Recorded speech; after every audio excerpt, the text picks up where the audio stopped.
Pierre Mailloux, quand vous avez commencé à faire de la médecine, quelle était votre pensée, vos attitudes par rapport à la pédophilie? Comment le Pierre Mailloux, il y a 28 ans, se comportait face à un pédophile et comment Pierre Mailloux, aujourd'hui, médecin, dans la région de Trois-Rivières, se comporte par rapport au pédophile? Ben, il y a 28 ans, je connaissais à peu près pas ça. J'ai appris sur le tas. Ton premier cas, ça a été comment? Premier cas de pédophilie, c'est dans les années 80. Bon point. Raymond. Raymond B, qui est maintenant décédé. Est-ce que c'est l'individu, quand j'étais journaliste à Trois-Rivières, que j'avais rencontré? Oui, ben oui. Il est décédé. Lui, s'était fait castrer. Oui, c'était mon premier cas de castration et c'était un pédophile pyromane qui avait tué 22 personnes. Alors, il y avait au moins 22 personnes officiellement décédées dans les feux qu'il avait allumés à travers le Canada et même à Chicago. Hein? Oui. Mais pédophile, pyromane. Je veux dire. Pédophile, pyromane. Il y avait les deux. Lui, il avait les deux. Alors, il allumait un incendie. Oui. Il y avait une préférence pour les 4 à 6 logements. Il allumait le feu, puis là, il s'en allait de l'autre côté de la rue. Il regardait s'enflammer le 4 à 6 logements, le bloc appartement. Il était content. Et là, il venait en érection, et c'était tellement intense qu'à un moment donné, il éjaculait sans se toucher. Il éjaculait dans ses shorts en regardant un feu. Oui. Oui, c'est ce qu'il m'a raconté, puis il l'a fait, là, des cinquantaines de fois. Mais qu'est-ce qui t'a convaincu d'envoyer ce gars-là chez un urologue pour ses gardes? À un moment donné, là... Ben, c'est moi qui lui ai proposé. J'ai dit, écoute, il y a un seul remède que je connais, qu'on pourrait essayer pour toi. Ah oui, attends un peu. Et là, je viens de te le décrire, et il avait allumé un incendie dans un motel à Trois-Rivières. Oui. Dans un petit motel, je me souviens plus, là, dans le coin du Coconut Bar. Oui, Trois-Rivières-Ouest. Yes. Tu étais journaliste à ce moment-là. Et là, il avait été emmené à l'hôpital. Parce qu'il avait traîné à Pinel, il avait eu toutes les thérapies de Pinel.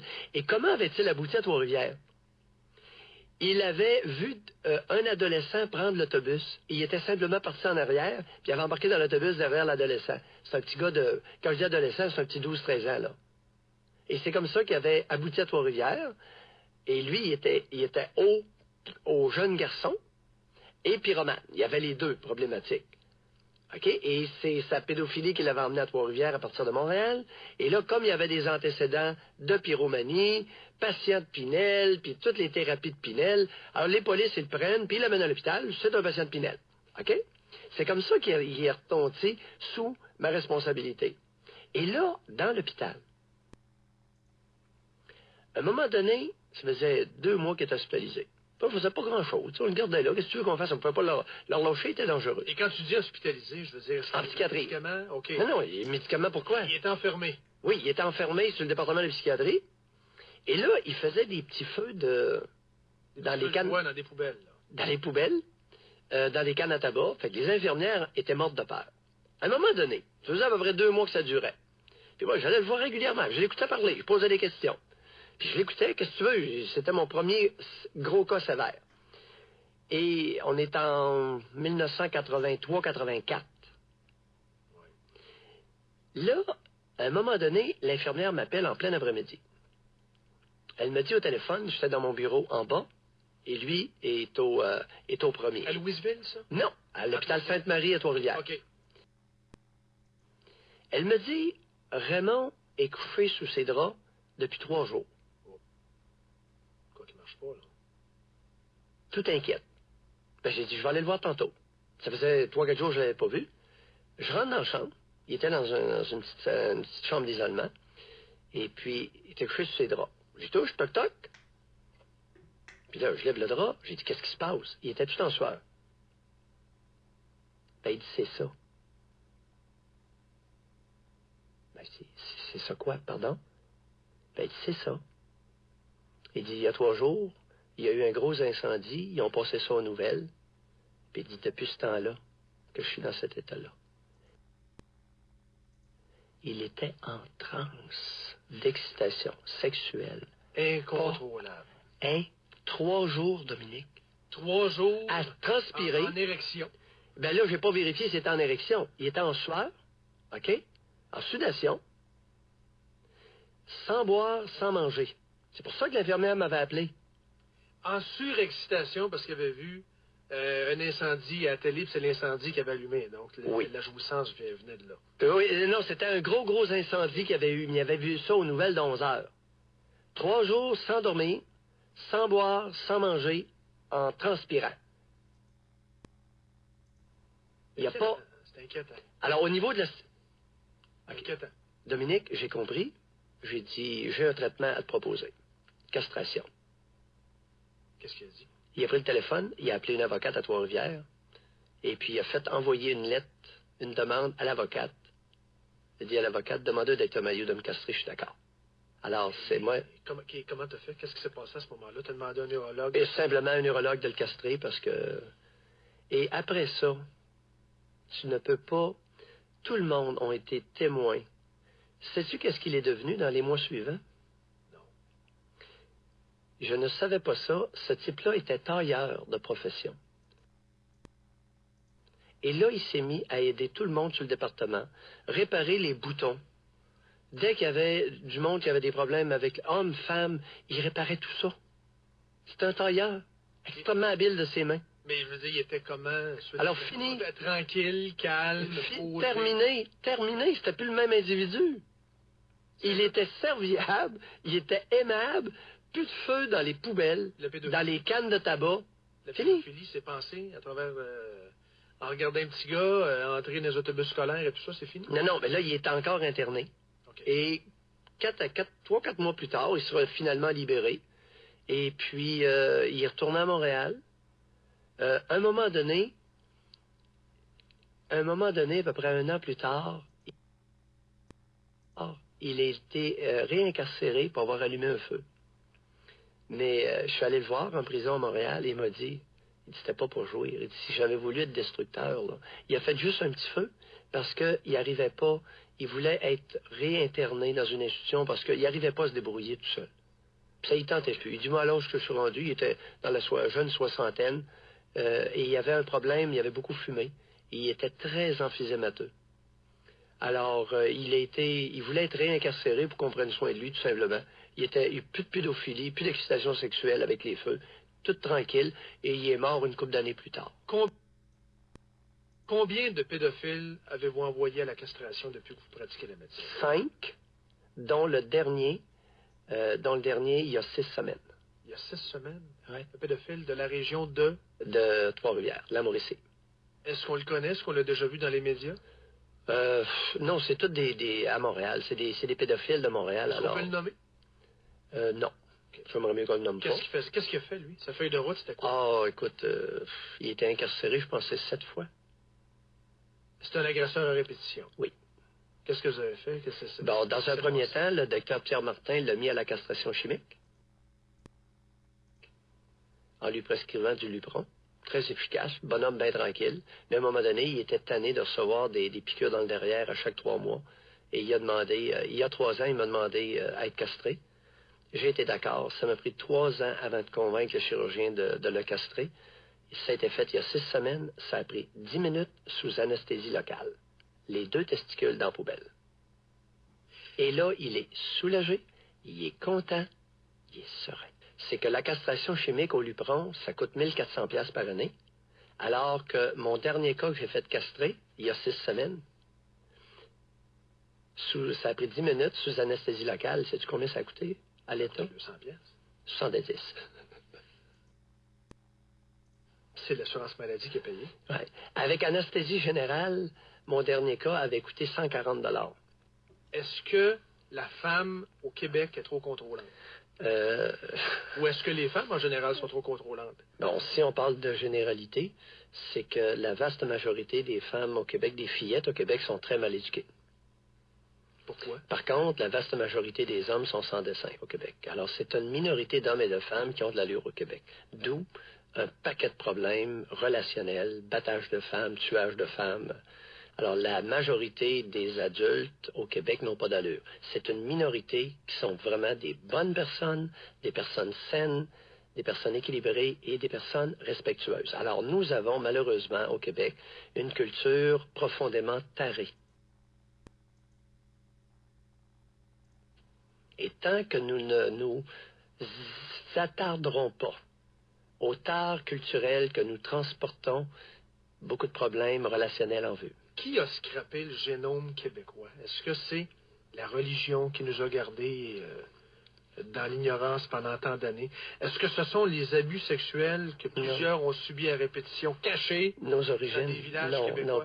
La question est très Les légitime. filles du roi? Non, t'as pas non, oui, là, tu y arrives. Ouais. Tu poses une question précise, Dominique. Qui a scrappé le génome? C'est-à-dire, qui est responsable du génome de qualité relativement faible au Québec? C'est parce que nous sommes rejet de la mère patrie. Bon, rejet de la mère patrie, des restants, un peu comme l'Australie, OK? Des restants. Ouais, l'Australie qui était des restants et... des prisonniers de la Grande-Bretagne. Et la question que tu me poses est extrêmement sérieuse et pertinente. Alors, des restants humains et... Quel effort, là, restants humains. Pardon? Des restants humains. Des restants humains. Oui, des humains quand même. des êtres humains. Ben oui, Ouais. mais des êtres humains de moindre qualité sur le plan génétique, ben oui. Okay. Oui, ce sont nos ancêtres, et de un. Deuxièmement, il y a eu un apport de sang régulier dans les années 1700, 1800, bon, mais avec beaucoup de consanguinité, de croisement entre cousins, puis... Okay. Alors, ce sont les deux facteurs responsables de beaucoup de tares physiques et de tares... intellectuelles, oui. Oui, on est porteur de beaucoup de... Il y a beaucoup de maladies récessives qui ont éclos. Comme? Ben écoute, tu as des maladies là, comme propices au Saguenay ou... Okay. Ça mais s'appelle comment, le bagage intellectuel des Québécois est de moindre qualité. Tyrosinose, en tout cas, t'entends là... Mais le bagage, ce que vous dites, c'est que le bagage et beaucoup de déficiences intellectuelles. Alors, les Québécois, oui. le pool génétique, si vous voulez, le gene pool, comme on dit en anglais. Oui, le génome. Le génome, c'est oui. ça? Et de moindre qualité qu'au Canada anglais, peut-être, que l'Ontario ou que... Oui. Oui, alors, ayant vécu un désavantage sur le plan génétique avec beaucoup de consanguinité, moins d'apport de sang nouveau, alors on s'est concentré, et malheureusement, cette concentration-là sur le plan génétique est malsaine. Bon.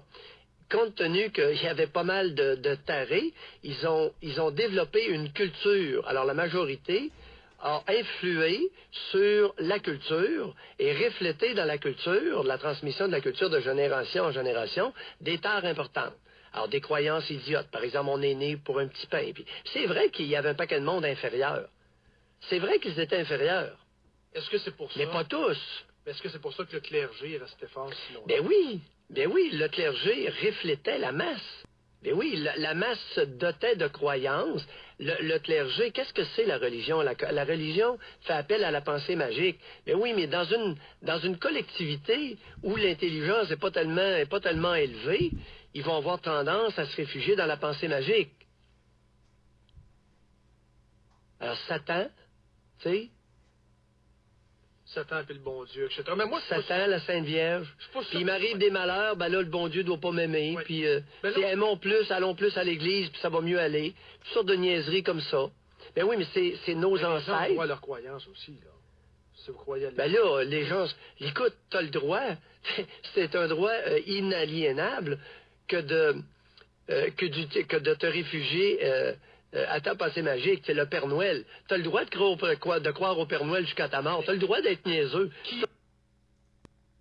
C'est un droit humain. Qui est le moins évolué? Le catholique ou le musulman, d'après vous?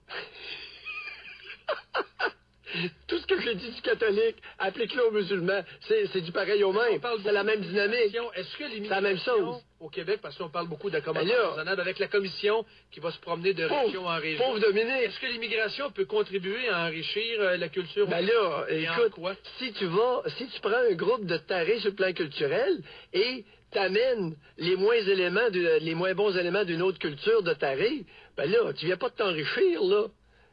Est-ce que Mario Dumont a mentionné, il y a quelques semaines de ça, qu'on était rendu à un plateau en ce qui a trait à l'accueil des immigrants? On ne devrait pas couper ça à zéro, mais on devrait maintenir les quotas. Alors, il y a des peuples, il y a des peuples encore plus tarés que les Québécois.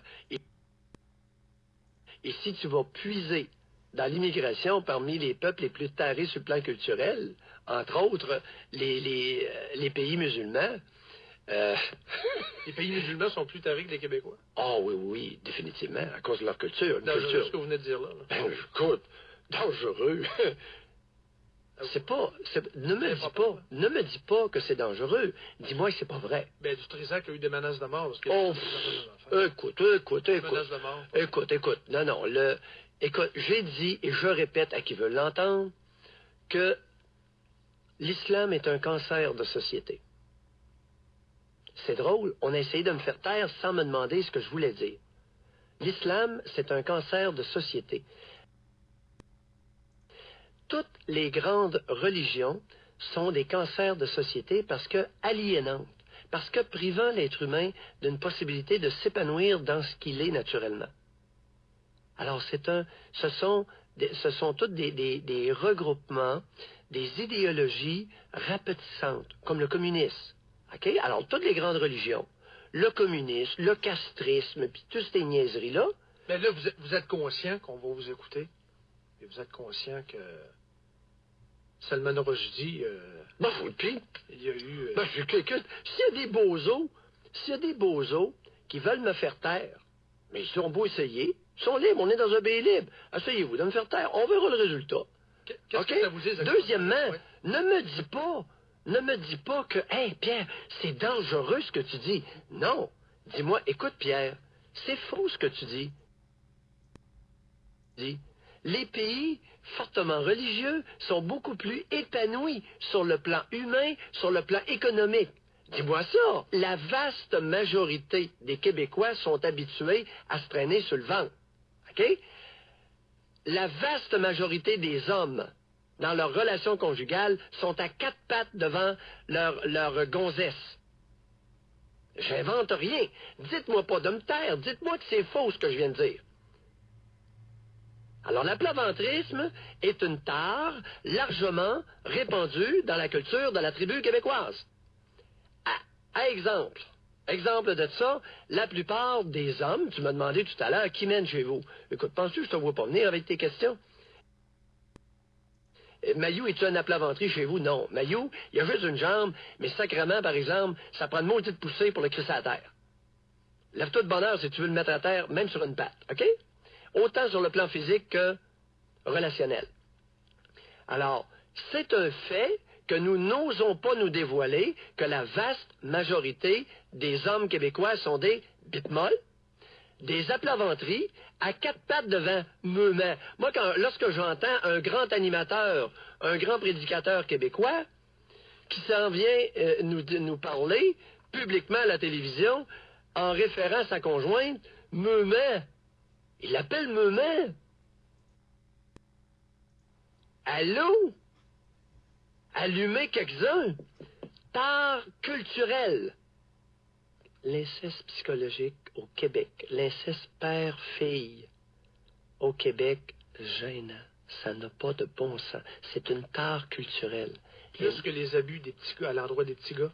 L'inceste père-fille. Oui. L'inceste père-fille, c'est, écoute, le pourcentage de pères qui depuis quelques années, qui prennent leur douche avec des petites filles de 7, 8, 9 ans. Plus qu'avant? Ben oui.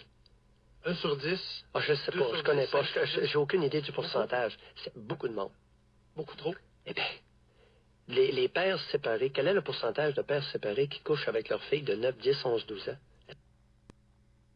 Est-ce que c'est normal, Dominique? Non. Ces caves-là m'arrivent dans mon bureau et disent, docteur, je l'ai si peu souvent, je l'ai juste une fin de semaine sur 2. Ils justifient leur attitude incestueuse, psychologique. Okay? Oui, mais ils touchent pas. Ça, c'est en train de s'occuper de la féminité. Le cave n'a jamais réalisé qu'il est bandé 6 fois par nuit, puis il se promène la queue sur la cuisse de la petite en se tournant. Est-ce un geste dans l'intérêt... C'est une agression, ça. Est-ce un geste dans l'intérêt du développement psychosexuel d'une petite fille de 9, 10, 11 ans? Est-ce qu'il y a des patients pendant le temps où vous ne pouviez pratiquer qui ont été scrapés? Est-ce qu'il y a des patients qui ont souffert de ça? En quoi ont-ils souffert? Et de quoi ont-ils souffert? Alors, ma radiation de 10 semaines il y a eu mort d'homme. j'ai perdu une patiente. Il y a eu mort d'homme. Oui. Pendant mes 10 semaines de radiation, j'ai perdu une patiente qui est allée voir. Il y a une patiente qui est allée voir un autre médecin qui a changé le traitement et elle s'est suicidée en se jetant dans des chutes et a été retrouvée 4 jours plus tard. Elle n'avait jamais fait de tentative de suicide pendant toutes les années que je la suivais. Il y a 2 jeunes hommes, qui se sont tranchés les bras avec des couteaux, qui n'avaient jamais fait de tentative de suicide. Et il y a eu un autre cas qui était gardé dans une famille d'accueil et les 2 responsables de famille d'accueil ont eu vraiment la crainte d'être tués par le patient qu'ils gardaient.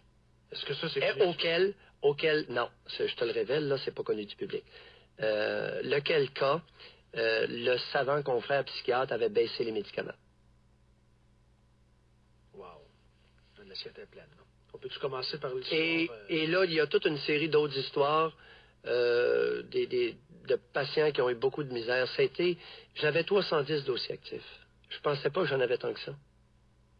Parce que moi, écoute, les patients allaient bien, puis j'envoyais. Mais j'avais tout. Et quand ces patients-là ont été transférés ailleurs, puis ils m'ont attaqué, ils ont attaqué ma crédibilité, ça a eu tout qu'un impact. Parce qu'il y avait des patients qui avaient beaucoup confiance en moi.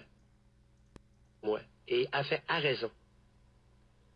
Et le fait de beurrer publiquement, de discréditer publiquement un psychiatre peut avoir un impact désastreux chez certains de ces patients, et ça l'a eu dans mon cas. Restez là, Pierre, on fait une pause par revenant. Je veux qu'on parle d'impôts. Je veux savoir combien vous avez payé d'impôts au cours des 15 dernières années. Ah, très peu. Très peu? Pourquoi? Je veux le savoir. Après la pause. Radio! Obtenez vos 4 fruits d'hiver à la...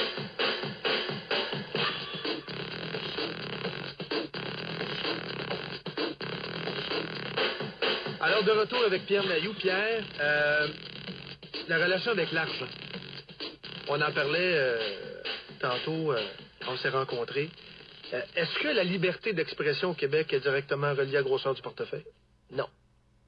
La liberté d'expression au Québec suit l'indépendance financière et non pas l'épaisseur du portefeuille. Au contraire, si tu as beaucoup de biens à ton nom, tu ne peux pas exercer ta liberté d'expression.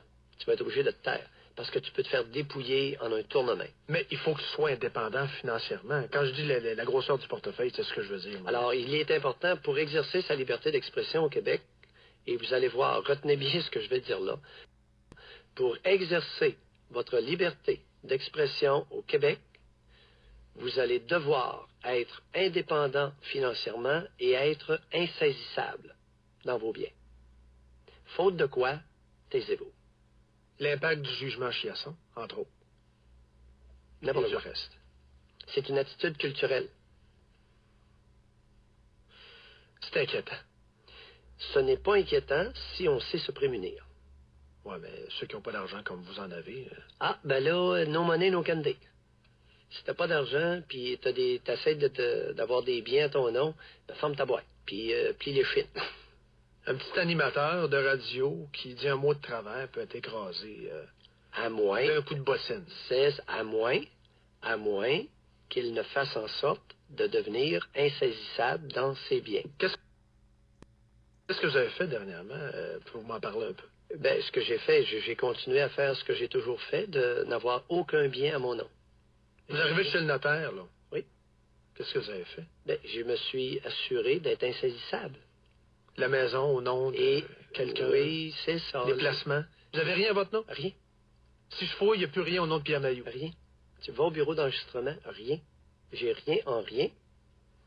Protection. Protection totale, insaisissable. Je n'ai pas de bien. Pourtant, vous n'avez pas de poursuite contre vous. Mais ça peut arriver. Mais vous n'avez pas, je pense. Il va, tu écoutes. Ça s'en vient? Ben non, mais c'est sûr qu'on va essayer tous les moyens pour me faire taire. Parce que oui, je suis un élément subversif. Je m'en rends très bien compte. Prends Pierre Mailloux, mais là, à Cuba, combien de temps qu'il reste en liberté? Pas longtemps. 3 jours? Ça fait pas bronzer longtemps sur une plage. 3 jours? Et Pierre Mailloux est incarcéré à Cuba? Ou fusillé. Ou assassiné.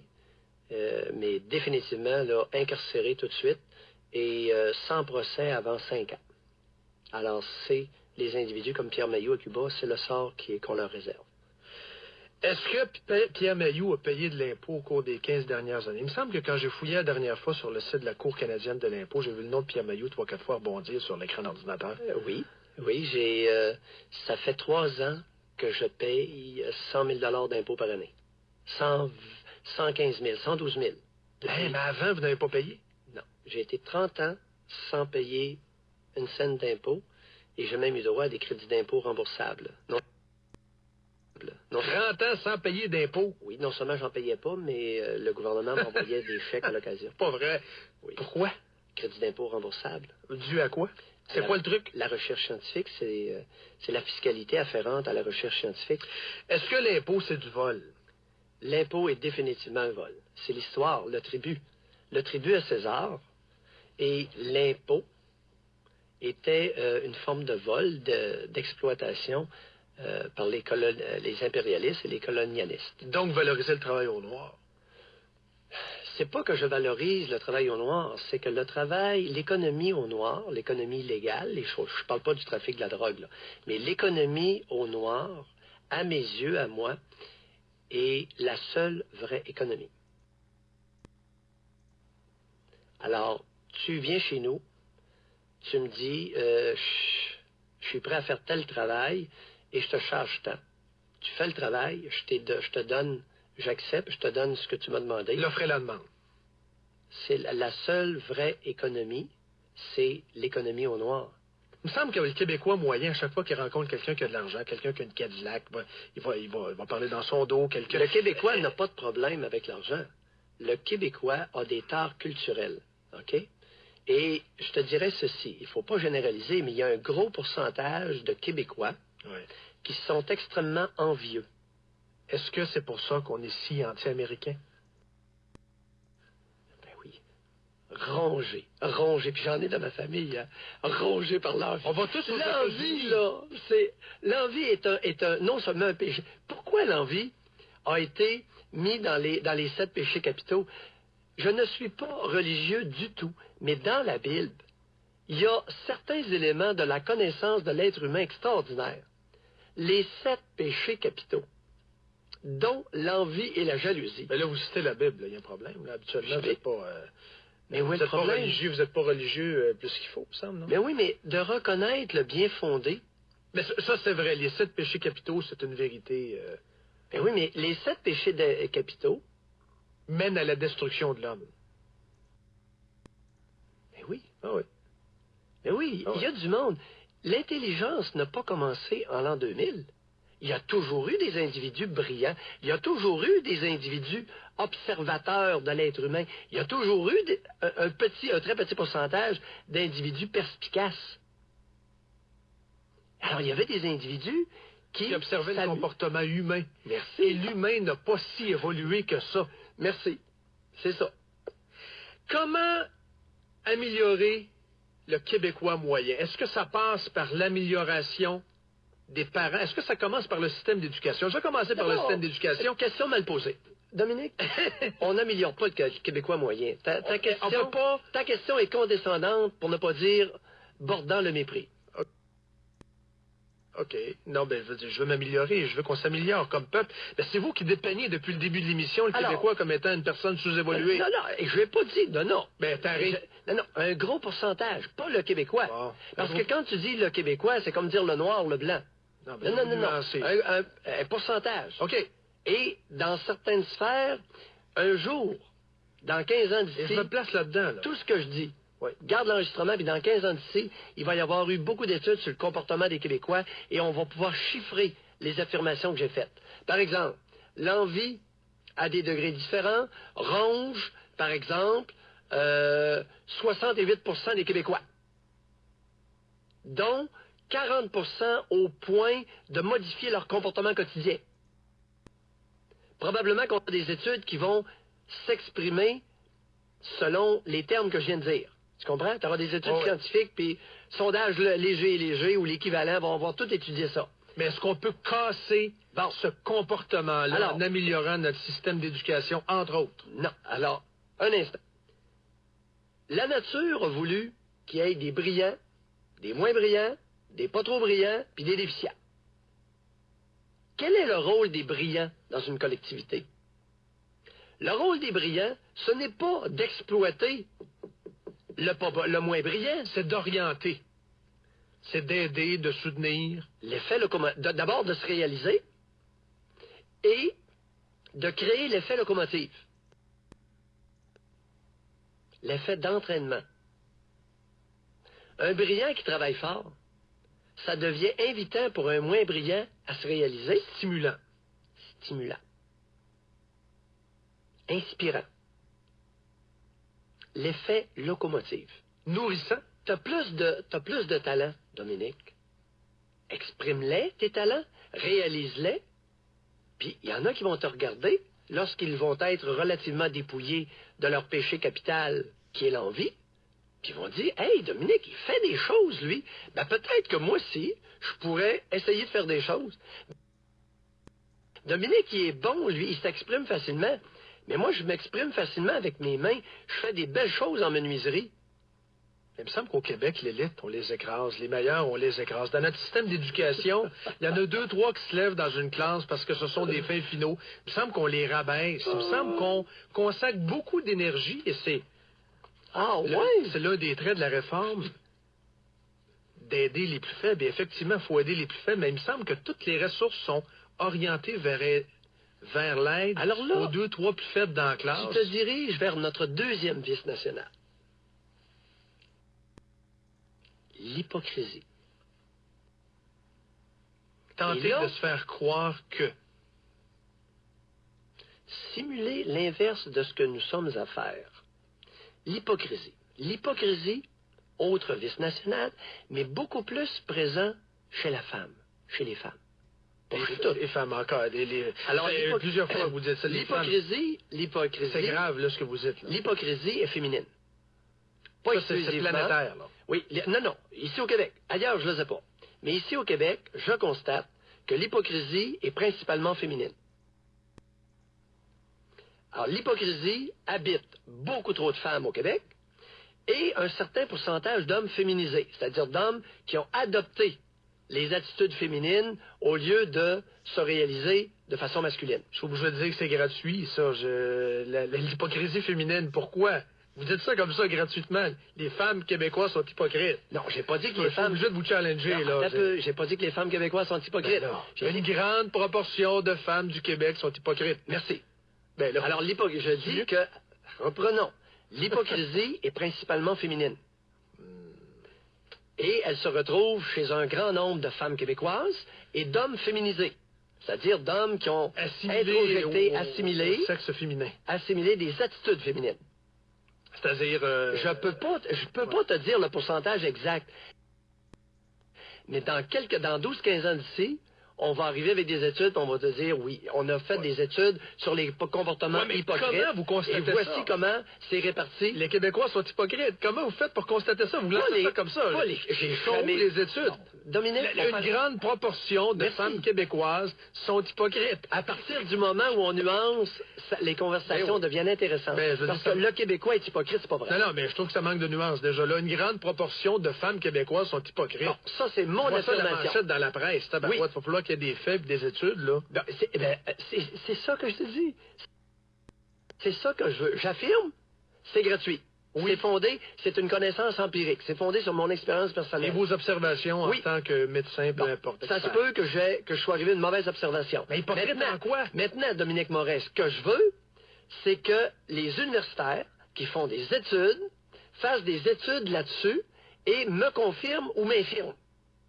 Donc, vous lancez ce ballon-là et vous demandez à 58 ans, j'ai rarement été infirmé dans mes affirmations basées sur mon empirisme.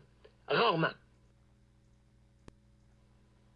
Ah oui, c'est baveux ce que je dis, mais j'ai où l'empirisme là-dedans? Où sont les faits dans ce que vous avancez? Des milliers, des dizaines de milliers d'heures d'écoute et de rencontres avec des individus. Hypocrite en quoi? Hypocrite en quoi? à faire croire à l'autre l'inverse de ce que tu fais. Des faits. Je veux des faits. Donnez-moi des exemples de ce que vous avez entendu, des femmes qui vous ont appelé, des femmes que vous avez rencontrées en cabinet. Une mère s'adresse à sa petite fille de 12 ans. « Je t'aime, Gertrude. » Elle ne s'en occupe pas. « Oui, mais maman, j'aurais besoin de telle affaire. »« Dérange-moi pas, là, tu sais. Dérange-moi pas, je suis occupé, là. Elle est dans le téléphone avec sa chum, elle est en train de préparer sa sortie, puis son bingo, puis... Et là, la petite de 12 ans est racolée par un gars de 22 ans. Puis 3 mois après, le gars la fourre aller-retour. Là, la petite revient à la charge. « Maman, oui, Charlotte, attends, oui, ben, tu m'en parleras plus tard, là, tu m'en... » Une mère incompétente. Négligente, incompétente, méprisante. Ah, tu sais, moi, ma fille, je l'aime. La petite fille, la jeune fille, elle a 16 ans, arrive avec un beau petit, elle est toute bien habillée, elle a une belle petite robe sexy, elle fait une sortie. La mère passe aux côtés. Jalouse. Envieuse. Elle lui jette un de ses regards méprisants. Puis devant la visite, notre fille, on a-tu une belle fille, hein? L'hypocrisie féminine. Épouvantable. Ça vient de où? Art culturel, que c'est transmis de génération. Est-ce que, selon vous, les filles hypocrites sont créées par des mères hypocrites et ainsi de suite? De génération en génération, c'est définitivement un élément. Et il y a un gros pourcentage de femmes québécoises qui ne fonctionnent qu'au niveau de leur instinct de femelle et dégénèrent, dérapent en rivalité de bonnes femmes comme ça se peut pas. Et il n'y a personne qui dénonce ça. Je suis le seul à dénoncer ces attitudes malsaines, destructrices auprès des jeunes filles. Il y a actuellement une négligence épouvantable auprès des jeunes adolescentes qui commencent à avoir des seins et à être menstruées. Il y a un abandon, un désintéressement maternel à ce moment-là épouvantable au Québec. C'est ça le vrai drame au Québec? Oui, c'est une partie du drame féminin. Et ça vulnérabilise ces adolescentes-là qui se font tripoter et utiliser sexuellement. Alors, consécutivement à ça, paquet de femmes qui écoutent, ils se font planter, ils se font fourrer sur des sièges d'auto, sur toutes sortes d'affaires. Hey, ça laisse des marques, ça laisse des marques. Et les petits gars, je veux qu'on parle des petits gars aussi. Les petits gars se suicident à un nombre tellement élevé au Québec. Là, tu te dramatises. Pas tant que ça. Hein? Pas tant que ça. Pas tant que ça. Une grande majorité de personnes qui se suicident au Québec sont des hommes. Là, tu tiens un discours très féminin. Et, hein? Le suicide, c'est pas important. Non. La façon dont tu t'es exprimé en gonzesse. Alors, en disant que le suicide, c'est important, je m'exprime en gonzesse. Oui, la façon, tu l'as présenté de façon dramatique. Je trouve qu'il y a un problème avec le masculin au Québec. Bon, ça, c'est très différent. Parce que, écoute, je vais devoir te ramener à l'ordre et te dire qu'il y a plus de filles qui tentent de se suicider que de garçons. Il y en a autant, mais... Non. Il y en a plus. Non, t'as un peu là. Wow. Vas-y. Écoute-moi bien. Oui. Écoute-moi bien. Puis on va revenir à ton attitude tout à l'heure qui reflète bien, là... Une attitude de gonzesse. Oui, une attitude de gonzesse à l'occasion qui est introjectée, qui est assimilée par beaucoup d'hommes. C'est peut-être ma mère, hein? Non, t'as un peu. Non, les attitudes culturelles, c'est renforcé culturellement. Parce que le médium de la radio peut être propice à ça. Tu sais, la dramatisation est facilement valorisée dans notre société. Et la dramatisation, c'est-à-dire l'attitude hystérique, est très soulevante pour beaucoup de Québécois et de Québécoises. Mais revenons à un point, à un fait.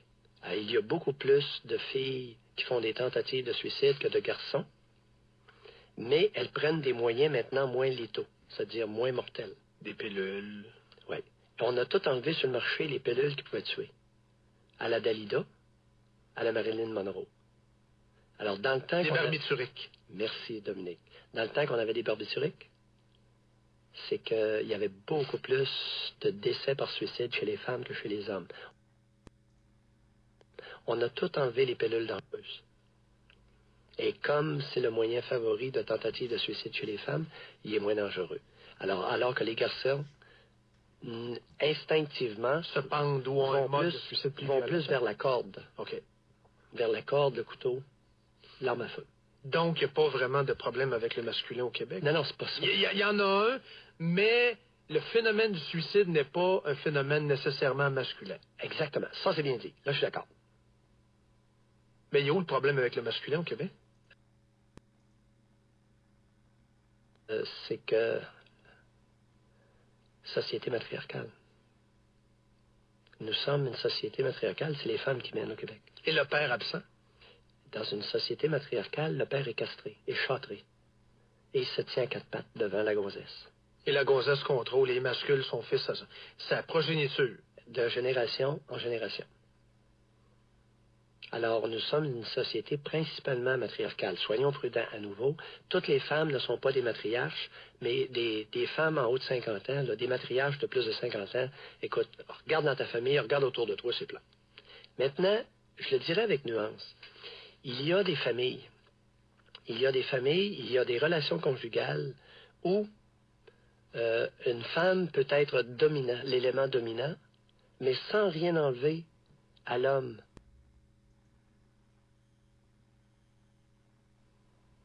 Alors, une relation égalitaire. Non, c'est une relation qui est inégale, mais qui est satisfaisante pour les deux. Soyons prudents ici, là. Si c'est fait dans l'acceptation mutuelle, à ce moment-là, c'est une relation qui peut bien évoluer. Oui. Alors, une relation inégale et respectueuse peut être extrêmement satisfaisante. Est-ce que l'homme perd par défaut? Est-ce que l'homme doit s'imposer davantage? Si l'homme s'impose davantage, la mère va être moins contrôlante. Non, ça marche pas. Il n'y a rien à faire? Non. Ça fonctionne pas comme ça. Ça, c'est un... Écoute, tu peux pas fonctionner comme ça, Dominique, parce que dans une relation familiale, lorsque le père s'impose... Mais le point c'est à la table, là. Oui, comme dans le temps. S'il s'impose et que c'est la mère qui mène, qu'est-ce qui va arriver? Que la première réaction va être de bouder et les représailles. Comme représailles, la première, c'est de se fermer les jambes. Alors, le gars va devoir se crosser pendant 3 mois. Elle va le punir. Elle va le sexuellement. Elle va le punir en se fermant les jambes sexuellement. Et ça, c'est le vieux mode qui est encore très à la mode. Hein. C'est un vieux mode très à jour, encore utilisé. Elle utilise son corps pour priver l'homme. Oui. Elle utilise sa propre frustration. Tu comprends? Parce que, compte tenu qu'à peu près 85% des femmes sont insatisfaites sexuellement, elles peuvent facilement... Alors, une femme qui est insatisfaite sexuellement ne se prive pas en se fermant les jambes. Elle est déjà pas satisfaite. Elle ferme. Puis crosse-toi mon gars. Tandis que le gars, lui, à chaque fois qu'il se met, ben, il éjacule, il se soulage.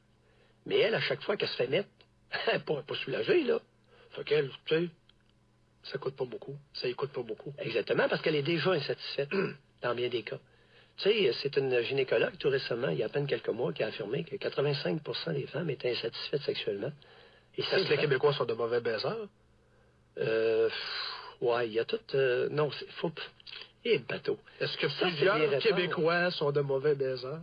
Bon, c'est que c'est pas si simple que ça. La sexualité masculine, tu prends un pénis... Active-le, frotte-le, suce-le, il bande puis il recule.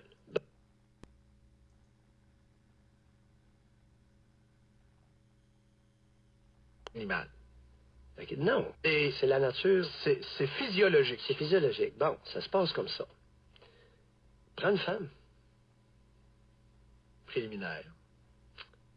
La poésie. La sexualité, un petit peu, la sexualité féminine n'est pas l'équivalent de la sexualité masculine, mais pas du tout. Plus fleurie un peu. Pauline Marois, je veux qu'on finisse avec ça. Est-ce que Pauline Marois ferait une bonne première ministre du Québec? Je ne connais pas Pauline Marois. Mais à la lumière de ses réalisations? Je n'ai pas envie de la connaître. J'affirme que lorsqu'elle a créé les garderies,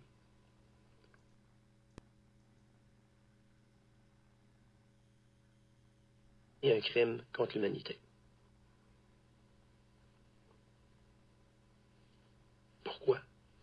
Par contre, les garderies, pour les 3 à 5 ans, enfants uniques, c'est excellent. Ça devient un espace de développement. Et de sociabilité. À ta question, oui. À ta question, pourquoi? Parce que Pauline Marois a invité les femmes à ne pas respecter le lien maternel, qui est le premier élément essentiel de développement de tout être humain. Elle est travailleuse sociale, elle le savait, et elle a fait fi de ça pour des raisons économiques. C'est un crime contre l'humanité à cause des conséquences désastreuses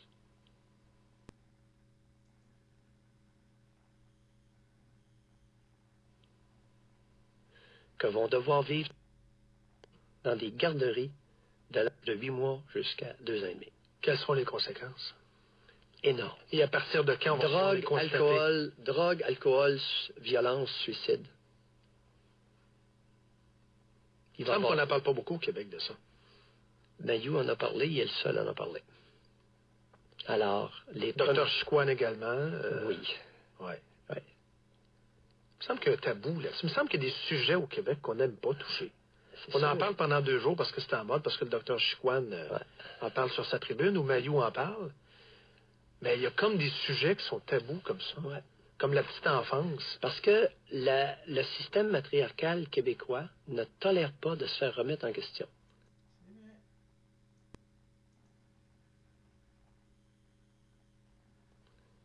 Et je suis le seul à en parler. J'ai été le seul.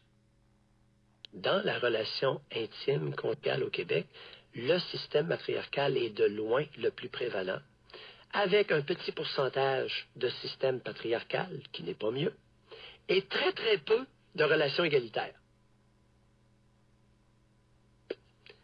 Dans 12 à 15 ans, vous aurez des études qui vont toutes chiffrer ce à quoi je viens de faire allusion. En 2050, où sera le Québec? Est-ce que le Québec sera mieux ou pire? Est-ce que le Québec serait mieux indépendant? Étant voisin des États-Unis, notre avenir est voué à l'évolution.